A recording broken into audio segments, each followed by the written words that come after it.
Hi guys, it's Rachel with WTI, and today I want to talk about this beautiful Barbie that I have here. So this is the Disney's Little Mermaid, inspired from the new Little Mermaid film. I absolutely love this Barbie.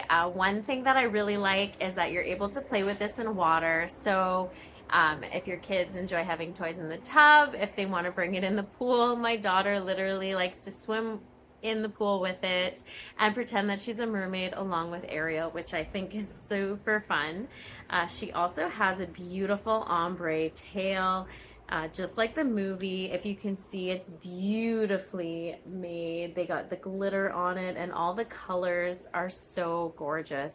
She's also bendable.